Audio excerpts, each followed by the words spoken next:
Hey everyone, welcome to episode 66 of the Ceres podcast. Today's guest was Stephen Hesketh, the CEO of Savvy Hotels based in Liverpool.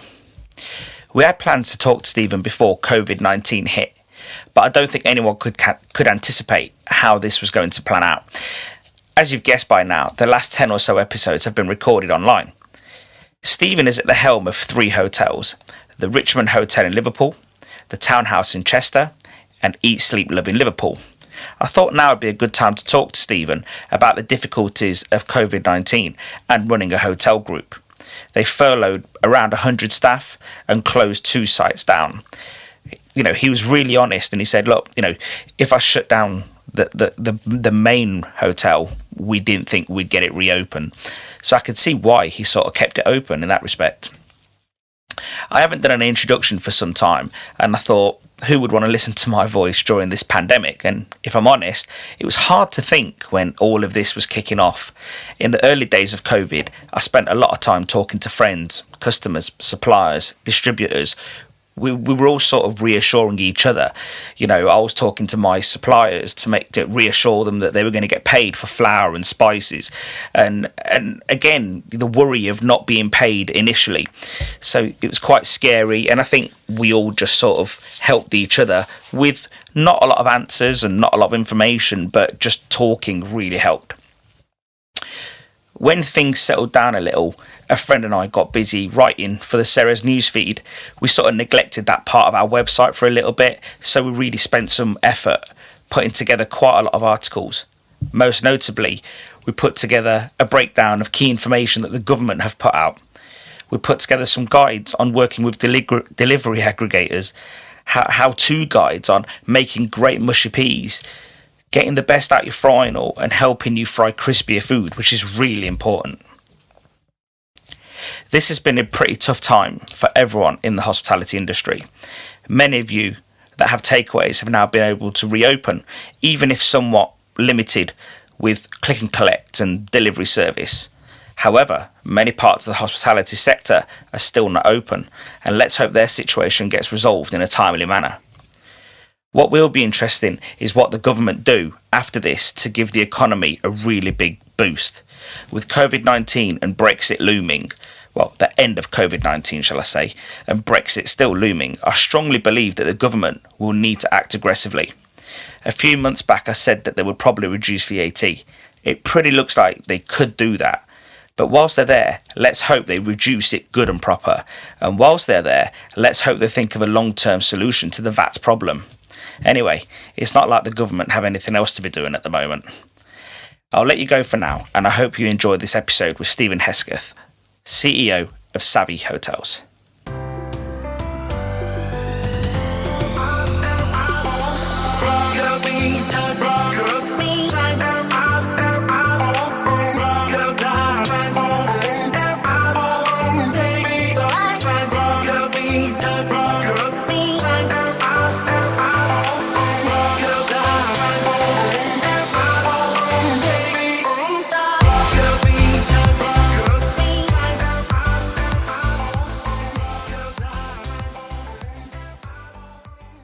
Stephen, welcome to the Ceres podcast.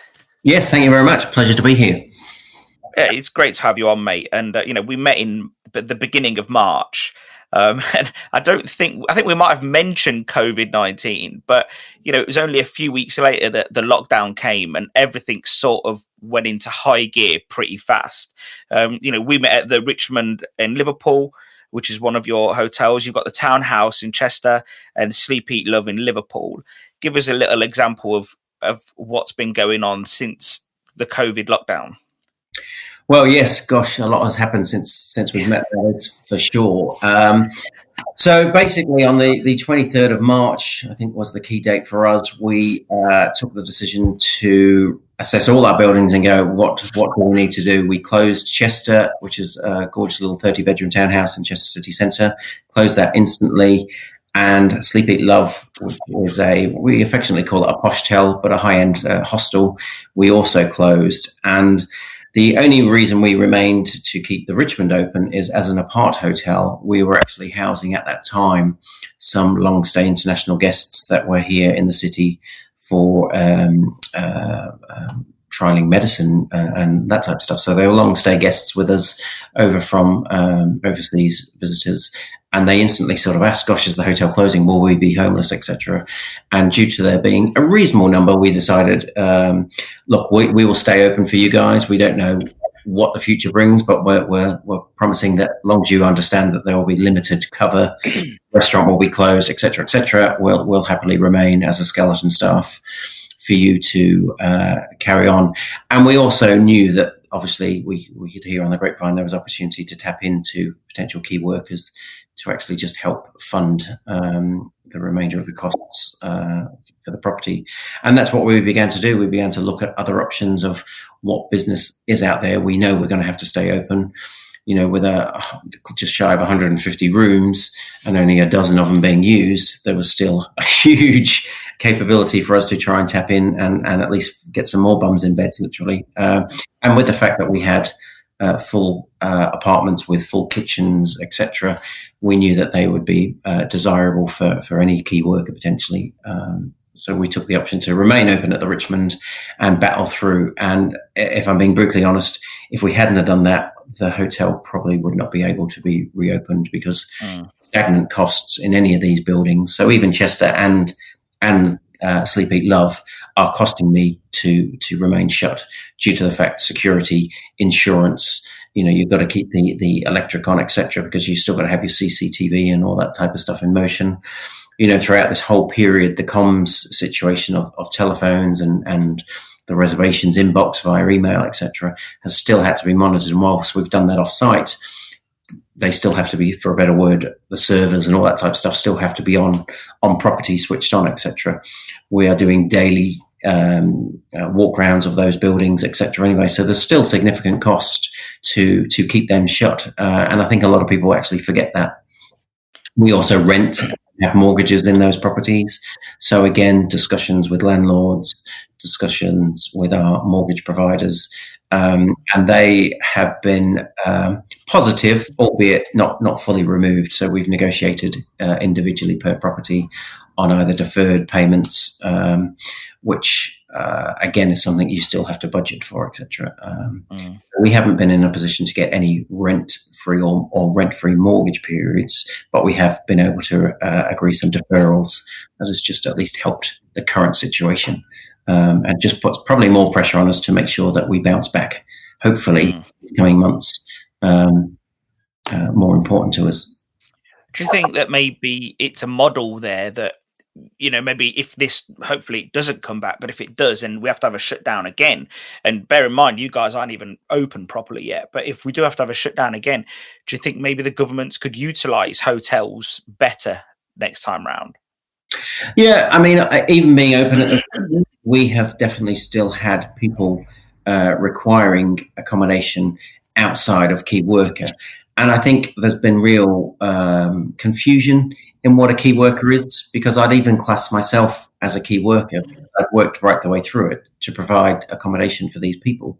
So that has been, if you use the word key worker, what is a person required to do during this COVID crisis? Do they need to work? Yes, I 110% believe I've had to work through it to provide a service for these other people to be able to carry on or just carry on living. Then you are in essence a key worker. I'm not saying you're to the same mechanism of a doctor or a nurse, etc., but you're a key worker to keep the world in motion, for a better word.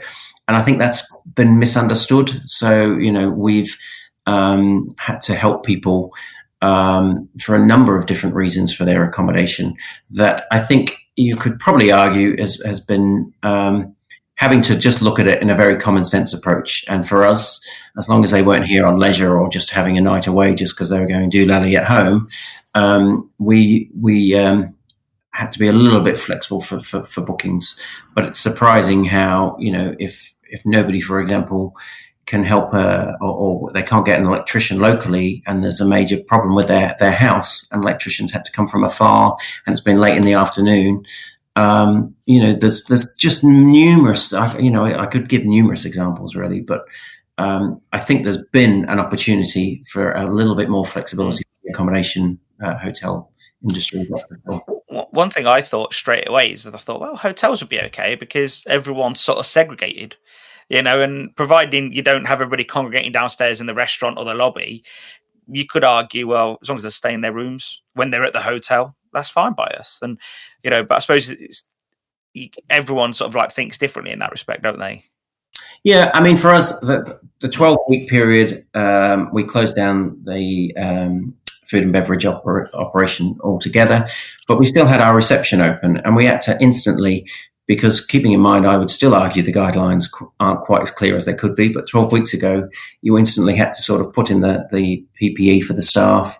You instantly had to start looking, how do you social distance? So even though now we have, formally printed, nice looking, lovely social distancing rules and regs and signage, 12 weeks ago, for certainly a good couple of weeks, because again, suppliers all shut down as well, we were, laminated sheets of paper saying, please keep your distance, please stand here, please wait, etc., etc.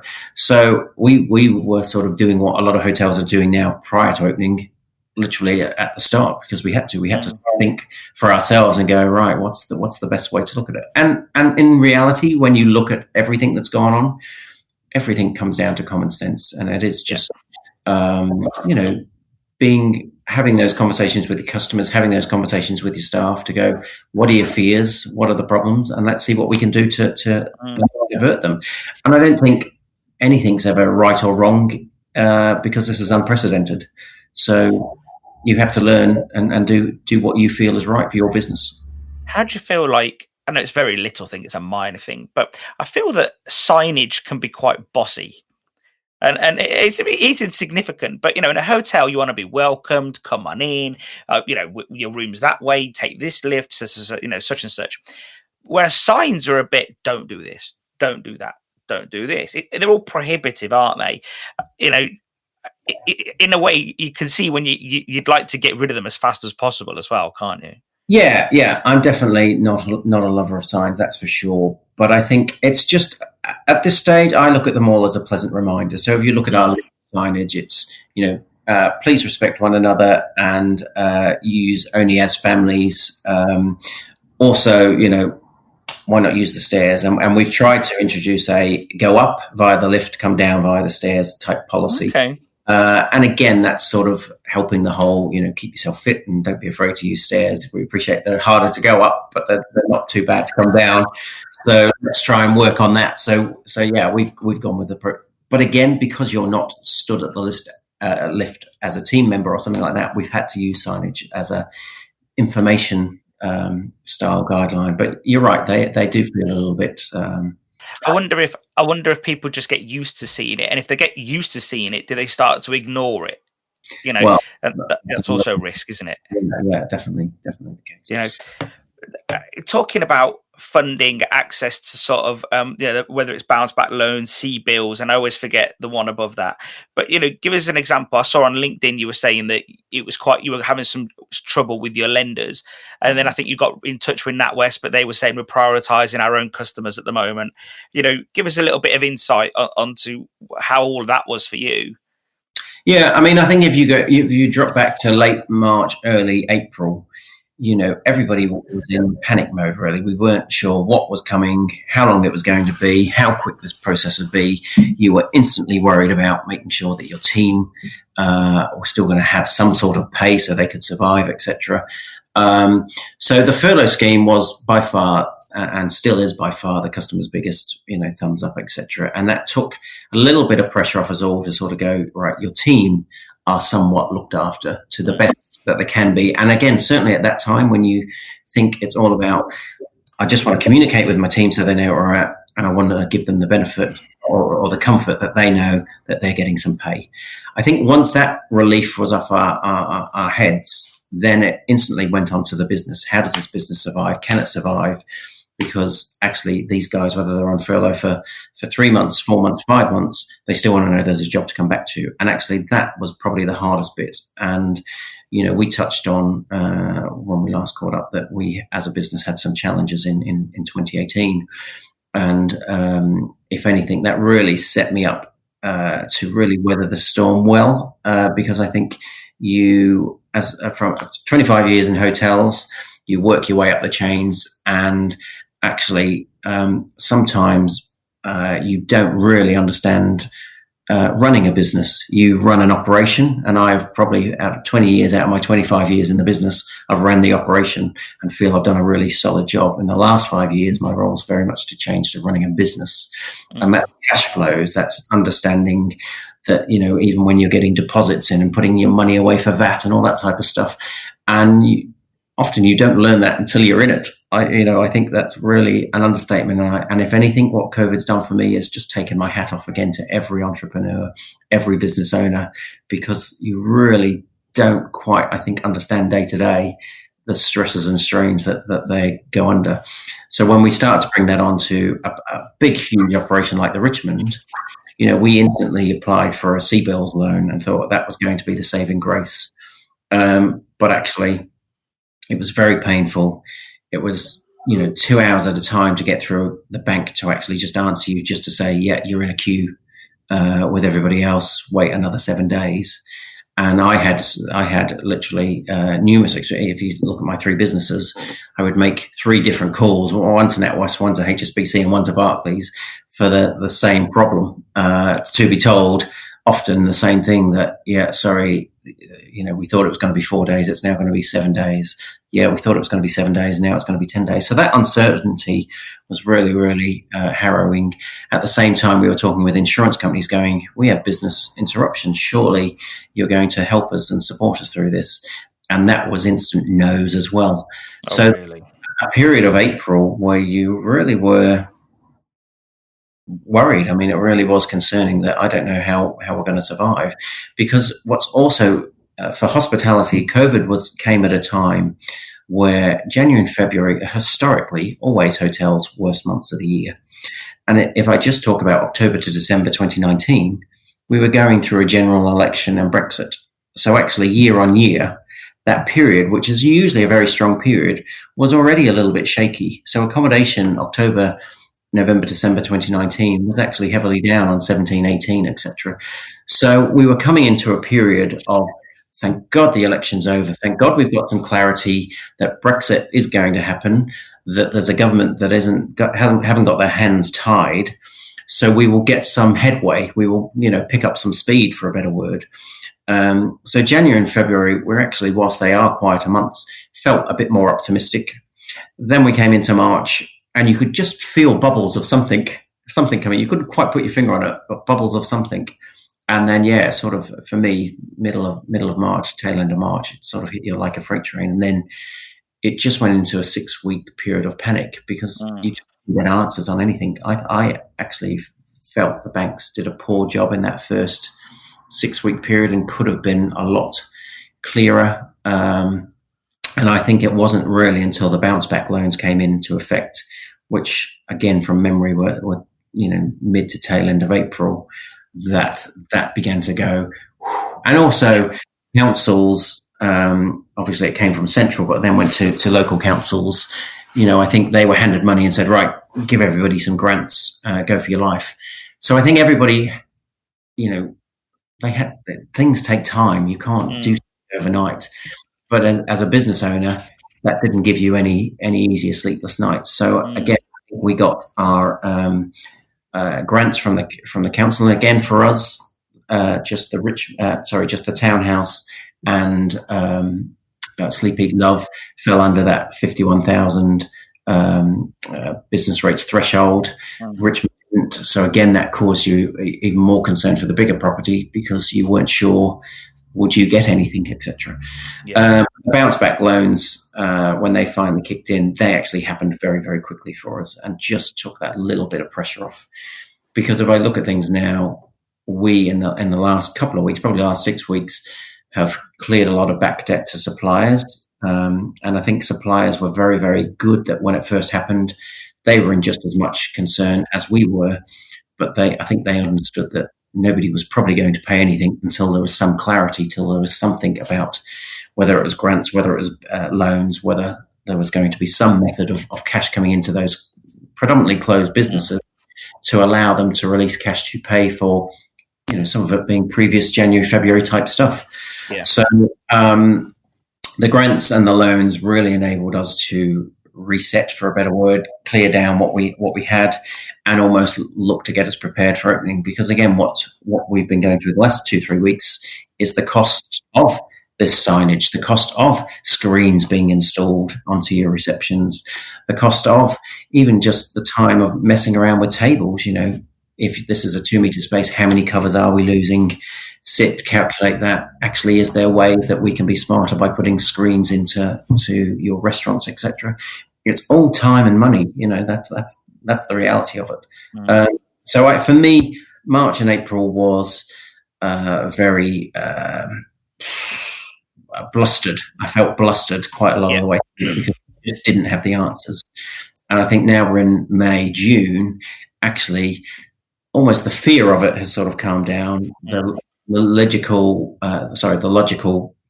clearing your head of that bluster then makes you think a bit more rational. And actually, for us as a hotel, certainly Richmond, which is our big property, and if the Richmond's doing well, it then takes off a little bit of pressure all around anyway. Because we've done relatively well on supporting the council and NHS workers, we've been able to turn the period into a period of maybe a small bit of profit, which at least just took the pressure off worrying could we cover and that type of stuff. And actually now, even today, actually is the first day of our team returning to work after what has been 3-4 months for them of furlough. So I don't think we're out of the woodwork, but I feel we're in a better place. How many people did you furlough overall, roughly, would you say? So we literally had 110 across the 3 property staff, and we had 10 staff, including myself, working. Wow, so 100 people, roughly. Yeah, 90% of our team were furloughed. One of our past guests, spoke to him last week. He said that maybe what would be a good idea is if the government gave people like a little fund for PPE, and said, look, here's a couple of grand, depending on the size of property, obviously. If it's a restaurant, here's $2,000. If you're a hotel, here's 10.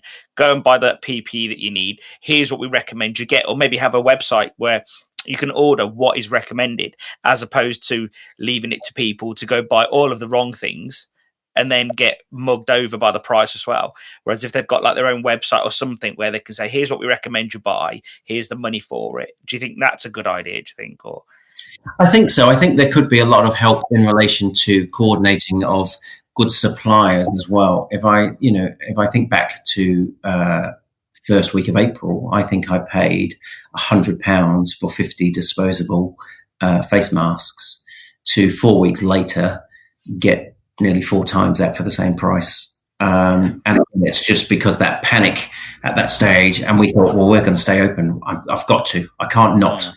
I haven't got a choice. So I dare I say we paid that price in the early days, and now it's started to come down. But there's still a lot of capitalising on this zone as well. So it's still some PPE that's being excessively charged for. Thankfully, now our good loyal suppliers that we've always worked with have come to the table. Now they've all got their stock. You can just buy normally. Yes. Yeah. As opposed to all of that scalping that was going on before, and I think, and it is absolutely abhorrent, really, that is what happens when there is a crisis, like, that people are. But look, ain't that the way of the world? As awful as it is, I suppose it is. Yeah. Like for example, to give you an analogy, if all the occupancy rates in Liverpool were a lot higher, you'd charge more, and I suppose it's a very similar thing in some ways. Yes, yeah, I suppose you're right, and you've hit the nail on the head. We utilize during football matches and when occupancy is buoyant, and they've just done the same. The only difference with that analogy is, though, people aren't dying. It's like, and that's the difference, isn't it? And I think it's different if it's leisure activity. But if someone says, "I'm going to die, can I stay in your hotel tonight?" You're not going to say, well, you can, but it's £100 more. I think. But no, I think for me, it's just it was all a bit much, especially in the beginning. There was a lot of unsavoury practices, let's say, that especially early April, and I think by sort of May now and so on, I think it started to really calm down now. Yeah, I think when you look at the period that we went through, because obviously we went to help NHS workers, and we went to help the council. So we went to the extreme of very cheap rates. So actually the rates that they were paying during this period were exceptionally favourable because, well, two things. A, we just wanted to pay our bill, but B, also we knew that these people were, not doing it because they were here for a fun time and all this type of stuff. They were doing it because they needed accommodation. They needed overnight accommodation. And, we had to sort of step up as a city and make sure that that wasn't exorbitantly charged and all that type of stuff. That's what completely. We did. Give us a little give us a little breakdown of what sort of happened in 2018 for our listeners. You mentioned it was a tough time. You mentioned when we met that it was self-inflicted. It was a big learning curve. You grew too fast. Give us a little bit of background there.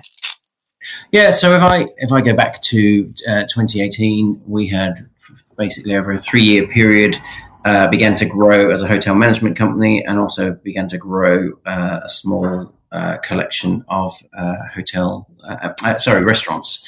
So we built up to sort of 9 different businesses, and we'd done that in a very short space of time. And as I said, the analogy I sort of used before, I was an operator at heart, so had to really begin to learn business. And you surround yourself with a team that you feel is right and are trusted, etc. And unfortunately, I had some challenges there, and had a particular team member that didn't do right by us, which caused us some concern. And then also naivety into borrowing, and almost the excitement and sometimes the naivety of, oh, wow, we're growing, everything must be great. But actually, the managing of cash to grow is absolutely vital. So, yeah, we basically went through a period of going, oh, wow, we've done all this stuff, but why haven't we got any money? And it just wasn't seen. And I have to sit here and look at myself and go, as the director of the company, the buck stops with me. I can only look back in that period and learn from the mistakes I made. And the mistakes were, we did do too much. We didn't plan it as well as we should have, and then left ourselves short. So we ended up dropping from 9 companies down to 3 companies, and it wasn't a pleasant time. And we did have to liquidate some companies. And, when you go through this period and sort of people go, oh, everything's horrendous, I'm just going to liquidate and that'll be the end of me and it'll all be fine. I wouldn't recommend that process to anyone. It's a horrible thing to go through. On a personal note, we had personal guarantees in, myself and my wife, so that had a real knock-on effect and still affects me now a couple of years on. But what I will say from that, and I do believe everything happens for a reason, I think it's helped me weather this storm a lot better. And you feel much more aware. Business is no different to going to school. You are learning every single day, and I think I'm a much better businessman now than what I ever was when I started out. 5-6 years ago, becoming my own boss, for a better word. Yeah. And I think really, it's a journey. And I think people really don't understand and underestimate when you go into business for yourself. It really is so unique. And, I love nothing more. I'm so proud of my team, and I'm so proud of everything we do. But I even think sometimes they don't even understand the full pressures that the business undergoes. Mm-hmm. And I accept that, because actually when I was an operator and working for the chains, etc., I wouldn't necessarily worry about whether they had money in the bank or not, because I don't think you do. So yeah, 2018 was a very challenging end, and it really took the whole of 2019 for us to reset. And what's so painful about COVID is actually we were so optimistic for 2020. We had such good business on the books that we'd sort of, learned from our 2018 mistakes, and really spent the whole of 2019 building, not for 2019, building for the future. And actually what does feel is that the rug has been sort of pulled from underneath us. But again, it wasn't foreseen. This one really wasn't anybody's fault, so to speak. So we're just having to ride the storm of it, unfortunately. Yeah. So do you think you're going to manage to avert redundancies with the current crisis? Unfortunately not, and actually that process has begun for us. We will probably go from a team of, as I said, 110.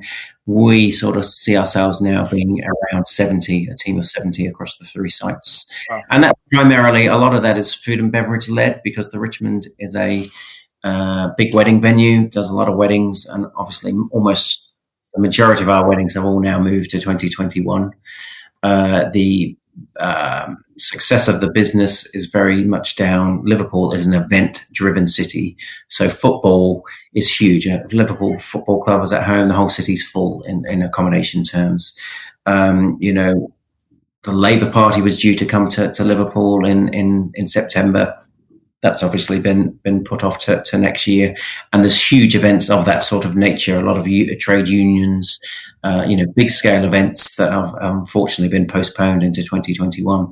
And as a small business, once you look at September, October, where we have to begin to contribute to the furlough, and even thereafter, we just categorically know the business levels are not going to be there to unfortunately give staff. And I'll be surprised if there's many businesses in this city that won't be making redundancies purely on that basis, that we know we are an event-driven city, and the event business has dried up worse than the hotel business, because that at this moment in time there is no foreseeable when can you get 500 people in one room, or even for us, our weddings are sort of maximum 200, but we don't have any confirmation of when can we allow 200 different bubbles, so to speak, to come together. And I realistically will be a 2021 scenario before that takes shape.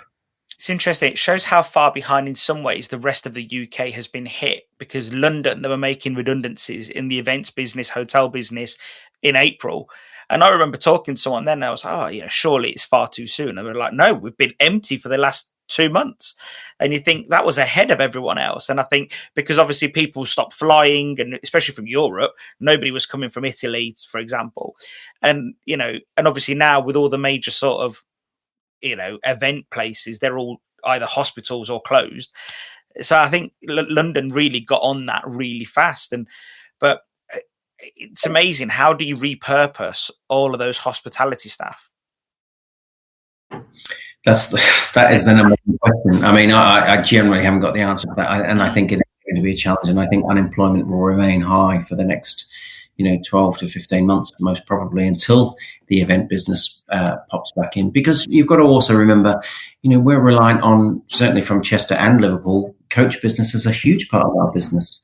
And again, that coach travel business has been decimated, and again is unlikely to return till sort of mid 2021, in my opinion. And that's on the basis that we don't get any reoccurring spikes or any other scares, which again underneath gives you a little bit of a quiver, so to speak.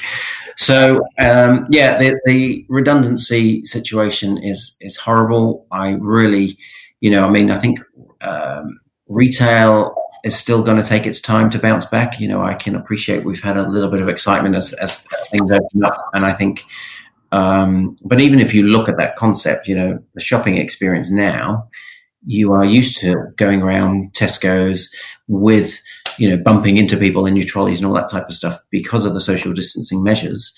Shopping is, you feel like you need to get in, get out, so people aren't queuing as long and all that type of stuff. But it's got to be denting their revenues to some degree. Yeah.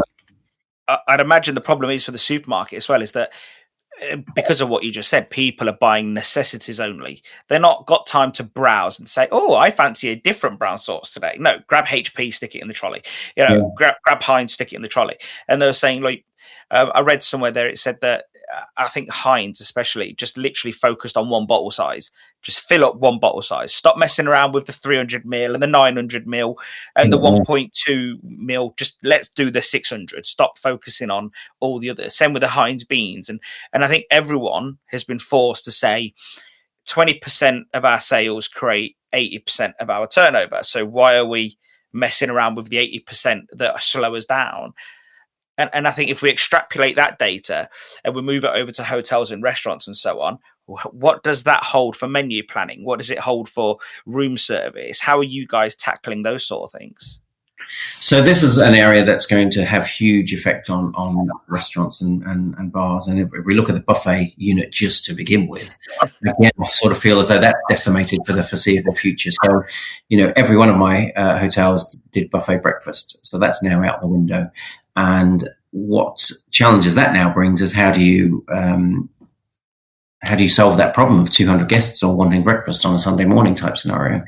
So, and again, the room service option. So traditionally, the number of people that would take room service was fairly limited, but we do anticipate that will increase, particularly for breakfast, because they'd rather, let's just grab a quick bite to eat before we go out and explore the city or whatever type scenario. So we're moving our whole room service scenario to almost a delivery style delivery. So it'll be us preparing and packaging, etc., but it'll be delivered to your room in a bag. So knocked at the door, there's your bag, there's your delivered takeaway, for a better word, opposed to the old style room service tray. The member of staff would bring it in, you'd sign a document, all this type of stuff. We are very much slimming that down to a delivery style service option.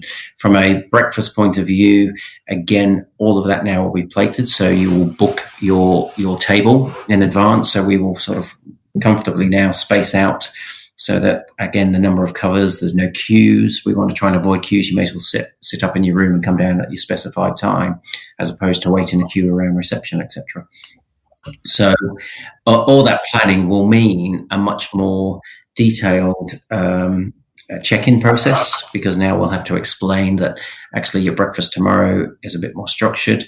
Also with across the board, we're now introducing apps, and we're, again, only for the fact that people or suppliers can't keep up with us, we're now also fast forwarded. It's something we'd looked at some time ago, but we're now going to introduce self-check-in kiosks. That won't remove reception. We will always have a receptionist. I'm personally, with 25 years in the business, so passionate that you should always be checked in by a receptionist.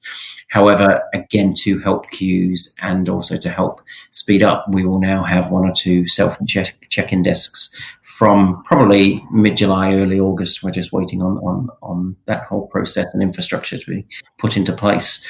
And that will allow people almost to self-check-in almost before they arrive and stuff like that. So there's been change in that sense. But I think food and beverage and restaurants specifically, the 2 meter rule has to come down to a meter, and we're very, very hopeful that maybe we'll get some movement on that this week. Nevertheless, if it doesn't, then again, it's all about how do we make the customer's journey as pain-free as it can. So in my Love Thy Neighbour concept now, that app is now live that you can order at your table. So rather than a waitress come over and take your order, again, from a speed, from an interaction point of view, you'll be able to place your order, it'll print out until it'll be made, and then it'll be delivered by our team to you. But in essence, that will help speed up the process and maybe limit staff interaction. It's a little bit, because we're not open from a restaurant service point of view, I think that will evolve, and we almost need to feel and see the problems that we'll encounter as we go. Because you can plan and plan and plan, but actually your customers often just want to come in and experience them. So how do you help that happen? Often, until we're in it, I think we're in for an interesting. It makes you wonder if customers are going to come in with COVID in mind, or are they going to come thinking, no, COVID's gone, let's do as we do. And I suppose maybe that's what the signage is there for, and the constant reminders. But again, you want them, especially if they're there for leisure. I think if they're there for business, I don't think it's such a big deal, because a business trip is different from a leisure trip, and you do have some structure on a business trip. But on a leisure trip, I think some people might get a bit annoyed if it's, oh, can you not do that, please? Oh, did you book in? Did you do this? Did you do that? I think I could see them getting pretty peed off, Yeah. And I think this is going to be the big challenge for business. We're not sure how the demand is going to be. We are definitely going to have to source more staff initially, because even with these technological advancements that you're potentially putting in, even from your regulars to your new people, they're not going to be prepared for that in the initial period.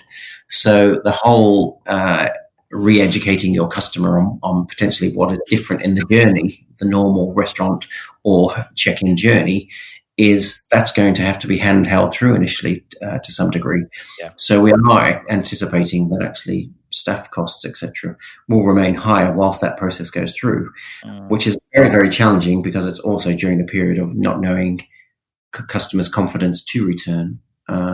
So it is going to be a real, the next 6 months for me specifically is going to be challenging. And if I look as far ahead as Christmas for us as a food and beverage operation in the hotel game is where we make almost the whole year's profit, because Christmas party times, we are used to every Thursday, Friday, Saturday night, 200 odd people downstairs, 150 people upstairs, enjoying Christmas party nights, etc. And if that is looking to be in jeopardy, which it potentially is, then that's a real blow to the business model that we're used to, where we sort of, steadily go along all year, and then we have this, half of November, all of December period of really, the tills are rocking during that period, so to speak, because everyone's out to have a good, enjoyable time, etc. And if that can't happen this year, that's going to, again, be a real time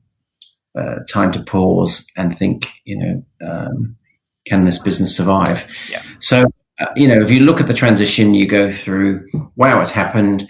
April, real fuzzy head, for a better word. May, a little bit of calm and planning. June, a little bit more, oh yeah, we can do this, we can see through. July, August, September, really for us as businesses is how are people responding to us, not the other way around. We've really got to try and get an understanding.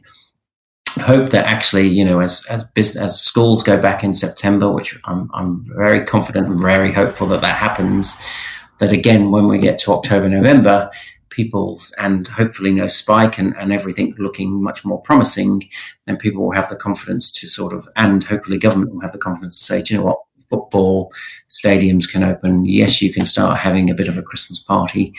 If that goes to that plan, I'm comfortable we will pull through as a lot of people will. In my view, looking at the Christmas party, common sense tells you if those people are working together at work, why can't they be in a room together having a party? Again, it all depends on the nuance at the time. But if we jump forward and let's assume everything goes really well after this, there's no spike, there's no second wave, that everything seems to go the way that hospitality needs it to go.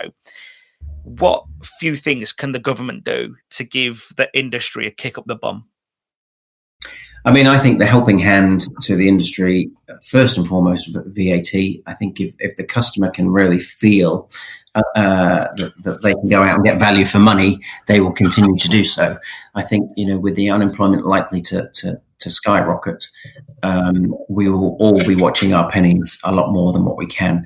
And I think if you look at the UK in the last 5-6 years, the whole going out casual dining experience has exploded. And I think we're probably all guilty of either a takeaway or a meal out almost once a week type scenario. And that's very generic. But as a whole, I feel that that's been sort of UK PLC, that there's definitely been an increase in people dining out, etc. And we'd hate for that bubble to be burst. So actually, if there's that added incentive that, the reduction in VAT, then the operators like ourselves can give really great value, and the end user can obviously have that knock-on effect to them as well. So that first and foremost is huge. I think other things that they can be doing is, we in the UK, and I can say this growing up in Australia, and even if you look at what some of the other international cities are doing, this government's got to really wake up. And I feel COVID has potentially really shone a light on actually how valuable the tourism industry is to this country. And I think the UK, I don't know why, I can't quite put my finger on it, we've always been a little bit naive of actually how strong and how amazing our tourism and hospitality industry is. We've almost sort of shied away from it, that, we're good at everything else. We're good at, our technology, our medical, all this type of stuff. We've got real good, strong industries here, and almost underneath what has almost been setting up. We talk about place setting. We talk about what we do outside of work. It all revolves around hospitality, and I think we've taken that for granted to some degree. And if I look at the issues we've had historically, which has been getting youngsters to, the appeal to what hospitality is. I've made a career on it. I've loved it and will continue to work in hospitality. But I think UK has been quite funny that you don't go and make a career in hospitality, whereas actually on the continent, there's real strength in being a waiter your whole life and stuff like that. I think we've always been a little bit, I don't know, not funny, but I hope this has really woken up. One of our past guests hit the nail on the head, I think, in some respects, and he says that he feels that the British, and he's a front of house. He's been a front of house for 20 years, and he feels that the British, because of this imperial mindset, like to be served, not to serve, and he's always thought of that, like, everyone's the king of their castle. When they go out, they want to be served, but they don't realize that often it's British people serving them, and they look down on this as a career path. For the most part, if someone's kid said to the parent, "Oh, Dad, I want to be a waiter," I don't think the parent would be like, "Oh yeah, great, well done, mate." Like, I don't know. I feel like it'd be no, you're going to be a doctor or whatever it may be. And I think that. I don't know. I think that maybe that's got to change, and people are getting paid more now in the hospitality industry, which obviously is a bigger factor. So it's not like they're going to be poor working in the hospitality industry. Yes, yeah, true. I mean, again, if I look back, I've got twin daughters that are 18 this year, and I go back to my days. Actually, I was probably a food and beverage manager when they were born, doing easily 60, 70 hours a week. And in those times was probably on 15 grand a year. And that was unjust. It really was when I think about it. That being said, now, if I look at the wages that I pay my team and that we really focus on them trying to not work more than a 40, 45-hour week, I do generally feel the industry's come such a long way in the last couple of years. And I think, again, if you go back to the influx of European workers and all that type of stuff that we sort of had in the early 2000s, I never know how to say that era right, but I think that really helped the industry appreciate, and we did have a boom. I do generally feel, I do think we've had the last 10 years for Liverpool, just specifically with its capital culture. This city has just grown dramatically, and it's done fantastically well. So I think as that demand has grown, wages have also grown, and we've matured as an industry, and we gone are the days of flogging people to death and long hours and all this type of stuff. I think it's much more, definitely there is shifts, and definitely you have to work Christmas days and that type of stuff, which potentially isn't appealing to everybody, but nevertheless, gone is the crap pay and 60, 70-hour weeks. It's really matured, and I think that's been helped by red tape and all that type of stuff that it needed to happen. So I love the industry. I think it's great fun. I think what's so good about it is it's so adaptable. You're an accountant, you're a social media expert, you can check people in, you're waiting on, you're cleaning rooms. It's so diverse now in everything that you do. And actually, I love the fact that no one day is the same.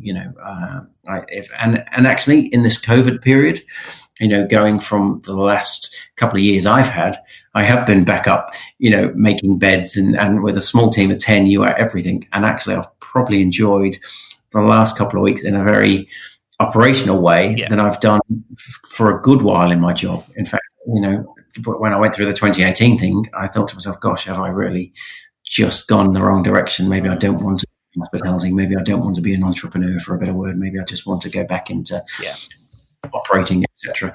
So this last 12 weeks has been really enjoyable, actually. Get back to the whole reason I got into it is because I actually enjoy talking to people. I enjoy working with my team. It's great fun, it really is. Why do you think there's why do you think, and how quickly do we need one? But why do you think there's no tourism and hospitality minister representing the industry within government? Yeah, this thing I've never understood. And again, I think that will change. I'm very confident now more than ever if I can just shout out to UK Hospitality, Kate and her team there have done a tremendous job during COVID. We look at the team at UK Hospitality with awe, and they've really taken the ministers by hand, educated them accordingly, really shared the right knowledge, the right tone on our struggles. But it hasn't been easy, because you're 110% right. There should be a tourism minister. And again, you look across the world, I think it just comes back down to naivety on how strong and how important this industry is to this country. So that's got to, and I think it will. I just think the government just can't go on taxing an industry, and whether it's VAT, whether it's PAYE, whether it's corporation tax, whatever it may be, they can't just go on taxing one of the biggest grossing tax funding, let's say. I know my wording isn't great, but you can't just go on taxing it without representation. You just can't. No, exactly. I think for the first time, them realizing how business rates being frozen, how that's hitting them in the pocket. Because again, the high street over the last 10 years has changed, and the high street, instead of it being 100 retail shops, is now 50 retail shops and 50 cafes or restaurants, for example. So that is fundamentally a huge difference now to what it was, and I just think we just haven't caught up. The whole business rates agenda, has been talked about for a good couple of years. That you can have online shops selling for the exact same price as those. I think that's paying. If you look at Amazon, their rates cost less than what yours do, most probably, and you think that's not acceptable. Not because it's Amazon; it's because they are actually selling. They say it's industrial, but they're not. That is their outlet for their retail store. So in my view, they should be taxed accordingly, and they really need to start. The government, or whether it's the council or whoever, both need to really start aggressively looking at how to rejuvenate, whether it's a city centre or a town centre, because at the moment there is some real clear warnings. Yeah, and I think the only thing to add to that really is we talk about landlords, and actually that's the next big wake up in throughout this whole understanding that if you as the operator, the tenant, can't operate your business and make revenue, how the heck are you going to pay your rent? Yet they've almost, and again, I've heard all sorts of different horror stories. And again, I'm fairly fortunate that mine have been somewhat negotiable. That as a whole, there's a lot of tenants out there that have been charging very high rents for very long periods of time, and aren't moving with the times. And as retail have had their struggles, hospitality are now having theirs, etc. But it doesn't take a rocket scientist to know that actually, by the time you pay your rent and by the time you pay your business rates, and if I go back to my 2018 issues, actually, again, being a little bit naive on rents, signed a couple of properties that were too high, and was a mistake. And I don't think landlords have still quite woken up to that. And I probably fear that there will be some casualties during this period, 100%.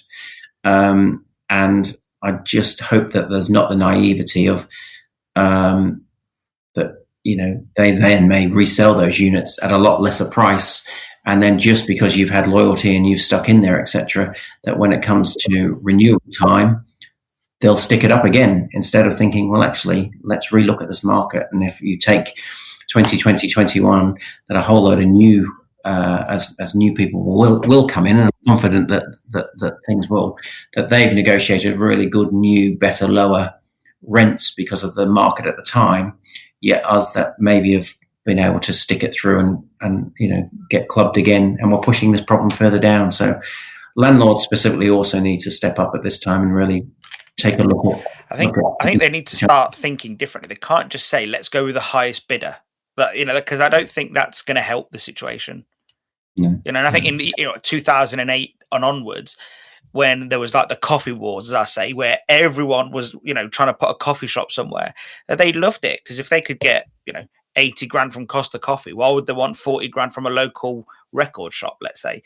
And I think maybe they take more of an involvement or a stake in the business. There's a lot of options here that they can say, look, we'll give you lower rent, but maybe based on your profit, you can give us a bit more. And they feel like they're part of that then. But I suppose there's lots of different models, I suppose. There is. It's definitely got to change and got to be looked at. So I think, like anything, I think we said it through this, there will be a real reset, a real new look at businesses and how it works, and whether that stems from how landlords operate with you, and whether or not there's opportunity, as you rightly say, for them to be more flexible as our businesses flex. To I think it has expedited the whole digital sector. And as I said, I was probably somebody that never really wanted to look at self-check-in option, because I think it's important that they feel. But I think both from a health and safety and from a speed point of view now, we've sort of given it and said, yeah, that's something to look at. So there's lots of, we will be a changed economy.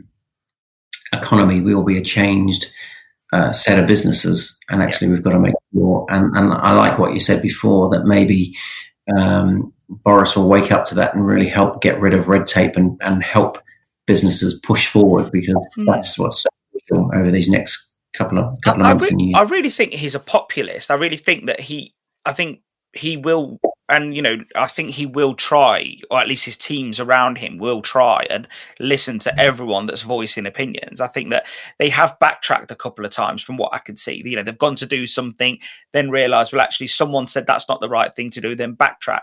I don't mind a backtrack as long as it's for the right reason. And I think we shouldn't say to politicians, oh, he backtracked, he must be wrong. I don't care. If he or she is wrong and they've backtracked and made it right, I'm happy with that all day long. Especially in an industry that, even in the hospitality industry, there's so many wrong and right ways for each different business, because what you need isn't what a restaurant needs. So I think that's why a hospitality minister would be so vital right now. Just before I do let you go, there's a couple of points I want to hit on. So one was, in March when we met, one of the biggest things on your agenda at the time was skills. Do you think that's going to be as important moving forward? Ever so important. I mean, I'm a big lover and a big fan of training, and also actually for the sake of the industry and for the industry to grow, to really educate people at a young age at how fun and exciting and that you can make a career in hospitality.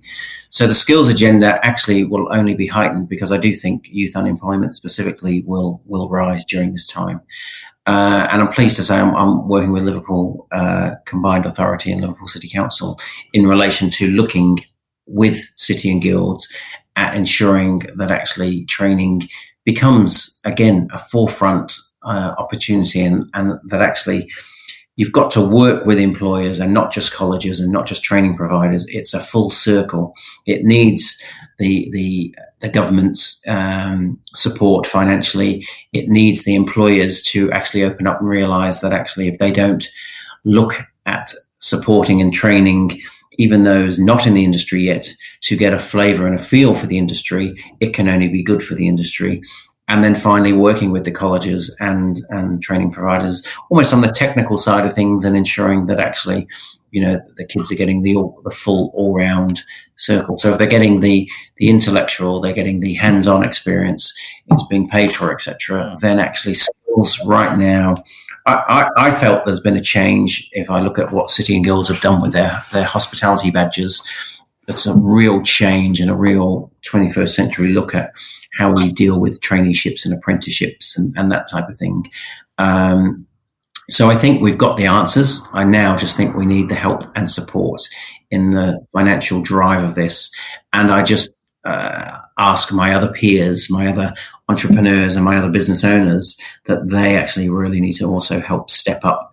And we need collectively as an industry open up our doors to really show these young kids of today how exciting and how much fun hospitality is.